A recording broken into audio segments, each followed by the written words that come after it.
வணக்கம். இன்னைக்கு நம்ம என்ன பார்க்க போறோம்னு பார்த்தீங்கன்னா, சூப்பரா மணக்க மணக்க பச்சை சுண்டைக்காய் வச்சு ஒரு காரக்குழம்பு, வத்த குழம்பு எப்படி வேணாலும் வச்சுக்கலாம். அதுதான் இன்னைக்கு பார்க்க போறோம். வாங்க எப்படி செய்யுதுன்னு பார்க்கலாம். முன்னாடிலாம் வீட்டு பக்கத்துலேயே பச்சை சுண்டைக்காய் இருக்கும். இப்போ கடையில் காசு கொடுத்து வாங்குற நிலமை. அதனால் பார்த்தீங்களா, நாங்கள் வீட்லேயே பக்கத்தில் இருந்துச்சு. கொஞ்சமாக பச்சை சுண்டைக்காய் மட்டும் எடுத்துருக்குறோம். இந்த பச்சை சுண்டைக்காயில் நிறைய மருத்துவ குணங்கள் இருக்குது. இப்போ இந்த பச்சை சுண்டைக்காவை கட் பண்ணணும் அப்படின்னாலுமே ரெண்டாக கட் பண்ணிக்கலாம். அப்படி இல்லை அப்படின்னா இந்த மாதிரி தட்டி எடுத்துக்கலாம். இங்கே பாருங்கள். ஆனால் ஒட்டி தான் இருக்கணும். பச்சை சுண்டைக்காய் நான் இப்போ எடுத்து காமிக்கிறேன் பாருங்கள். எதர் நீங்கள் கட் பண்ணிக்கலாம், இல்லைன்னா நசுக்கினாலும் இந்த மாதிரி ரெண்டாக பொழந்துட்டு வரும். கட் பண்ணுறதுனா பாதி பாதியாக கட் பண்ணக்கூடாது, கொஞ்சம் சேர்ந்தாப்பில் இருக்கணும். வீடியோவில் காமிச்சிருக்கேன் பார்த்தீங்களா, இந்த மாதிரி இருக்கணும். இப்போ இந்த பச்சை சுண்டைக்காய் நல்லா கழுவிட்டு நம்ம ஒரு பாத்திரத்தில் கொஞ்சமாக மஞ்சத்தூளை மட்டும் போட்டுட்டு இந்த பச்சை சுண்டைக்காவை முதல்ல வேக வச்சு எடுத்துக்கலாங்க. அப்போ தான் கசப்பு தன்மை குழம்புல இறங்காமல் இருக்கும். இங்கே பாருங்கள், பச்சை சுண்டைக்காய் நல்லா வேகட்டும். அதுக்குள்ளே நம்ம மசாலாவுக்கு ரெடி பண்ணிக்கலாம். வறுக்கணும். இந்த மசாலாவை தேவையான மசாலா என்னன்னு பார்த்தீங்கன்னா, 2 ஸ்பூன் அளவுக்கு தனியா எடுத்துருக்கிறேன். 2 டேபிள் ஸ்பூன் அளவுக்கு தனியா. அதுக்கப்புறம் பார்த்தீங்கன்னா ஒரு 1/2 ஸ்பூன் அளவுக்கு உளுத்தம்பருப்பு எடுத்துருக்கிறேன். உளுத்தம்பருப்பு போட்டோன்னா குழம்பு நல்ல வாசனையாக இருக்கும். அதுக்கப்புறம் 1 ஸ்பூன் அளவுக்கு கடலைப்பருப்பு எடுத்துருக்கிறேன். 2 ஸ்பூன் தனியா, கடலைப்பருப்பு, உளுத்தம்பருப்பு எடுத்துருக்கிறேன். அதுக்கப்புறம் பார்த்தீங்கன்னா கொஞ்சமாக வெந்தயம், ஒரு 1/4 டீஸ்பூன் அளவுக்கு வெந்தயம் சேர்த்துக்கிறேன். 1/4 டீஸ்பூன் அளவுக்கு வெந்தயம். இது கூடவே 6லிருந்து 7 வரமிளகாய் எடுத்துருக்கிறேன் நான். உங்களுக்கு காரம் வேணும் அப்படின்னு நினச்சிங்கன்னா 8 கூட எடுத்துக்கலாம், நல்லாயிருக்கும். இது கூடவே 1 டீஸ்பூன் 2 ஸ்பூன் தனியா, 1 ஸ்பூன் கடலைப்பருப்பு, 1/2 ஸ்பூன் உளுத்தம்பருப்பு, கொஞ்சமாக வெந்தயம், 6 வரமிளகாய். இது கூடவே 1 ஸ்பூன் அளவுக்கு பச்சரிசி சேர்த்துருக்கேன். பச்சரிசி எதுக்கு சேர்த்துருக்கேன்னு பார்த்தீங்கன்னா, குழம்பு நல்லா கொஞ்சம் திக்காக வரும், அதுக்காக பச்சரிசி சேர்த்துருக்குறேன். இப்போ இது எல்லாத்தையுமே ஒரு வெறும் கடாயில் வறுக்கணும். எண்ணெய் எதுவும் விடக்கூடாது. வெறும் கடாயில் நல்லா வறுத்து எடுத்துக்கோங்க. பொன்னிறமாக ஆகணும் கடலைப்பருப்பும் உளுத்தம்பருப்பும், அந்த அளவுக்கு நம்ம வறுத்து எடுத்துக்கலாம்.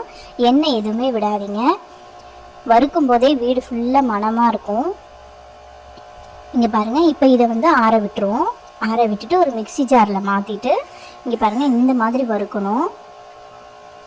நல்லா ஆறட்டும். ஆறினதுக்கப்புறமா இந்த மாதிரி பவுடர் பண்ணி வச்சுருங்க. அதுக்கப்புறமா கொஞ்சம் கொஞ்சமாக தண்ணி ஊற்றி நல்லா விழுது மாதிரி அரைச்சிக்கணும். இங்கே பாருங்கள், நல்லா விழுதாயிடுச்சு. புளி தண்ணி கரைச்சி வச்சுருக்கிறேன். நம்ம வேக வச்ச சுண்டைக்காவும் ரெடியாக இருக்குது. இப்போ வாங்க குழம்பு எப்படி செய்கிறதுன்னு பார்த்துடலாம். ஒரு கடாயில் நல்ல தாராளமாக நல்லெண்ணெய் விட்டுருக்கேன். நல்லெண்ணெய் தான் வத்த குழம்புக்கெலாம் கரெக்டாக இருக்கும். நல்லெண்ணெய் விட்டுருக்கேன். எண்ணெய் நல்லா சூடானதுக்கப்புறமா கடுகு போட்டுக்கோங்க. கடுகு நல்லா பொரியட்டும். கடுகு நல்லா பொரிஞ்சு வந்ததுக்கப்புறமா ஒரு 1/4 ஸ்பூன் அளவுக்கு வெந்தயமும் போட்டிருக்கேன். இங்கே பாருங்கள், நல்லா கடுகு பொரிஞ்சிடுச்சு. இப்போ வெந்தயம் 1/4 ஸ்பூன் போட்டுக்கோங்க.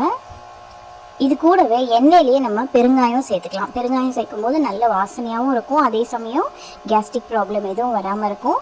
இப்போ நம்ம கரைச்சி வச்சுருக்கிற புளி தண்ணியை நம்ம அந்த எண்ணெயில் விட்டுடலாம். புளி தண்ணி நல்லா கொதிக்கட்டும். இப்போ தேவையான அளவு உப்பும் போட்டுடலாம். இங்கே பாருங்கள், புளி தண்ணி நல்லா கொதிச்சு வருது. நல்லா கொதிச்சு வரும்போது நம்ம வேக வச்சு வச்சுருக்கோம் இல்லையா பச்சை சுண்டைக்காய், அதையும் போட்டுடலாம்.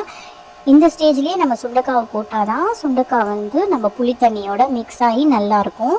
இது பாருங்கள், நல்லா கொதிக்கும் பொழுது நம்ம அரைச்சி வச்சிருந்தோம் விழுது, தனியா, கடலைப்பருப்பு, உளுத்தம்பருப்பு விழுது, அதையும் போட்டு நல்லா கொதிக்க விடுங்க. இந்த புளி தண்ணி இந்த குழம்பு நல்லா வத்தணும். அந்த அளவுக்கு நல்லா கொதிக்க விடுங்க. இப்போ பாருங்கள், கொஞ்சமாக வெல்லம், லாஸ்ட் ஸ்டேஜில் வெல்லம் கொஞ்சமாக போட்டுக்கோங்க. அப்போ தான் எல்லா ருசியும் சமப்படுத்தி கொடுக்கும் இந்த வெல்லம். இப்போ பாருங்கள், மணக்க மணக்க சூப்பரான பச்சை சுண்டைக்காய் வத்த குழம்பு ரெடி ஆகிடுச்சு. நீங்களும் ட்ரை பண்ணி பார்த்துட்டு எப்படி இருந்ததுன்னு மறக்காமல் கமெண்ட்டில் சொல்லுங்கள். நிறைய பேர் நம்ம சேனலை சப்ஸ்கிரைப் பண்ணாமல் பார்த்துட்ருக்கீங்க. சப்ஸ்கிரைப் பண்ணிவிட்டு பாருங்கள். இன்னும் நிறைய ரெசிபீஸ் வந்துக்கிட்டே இருக்குது.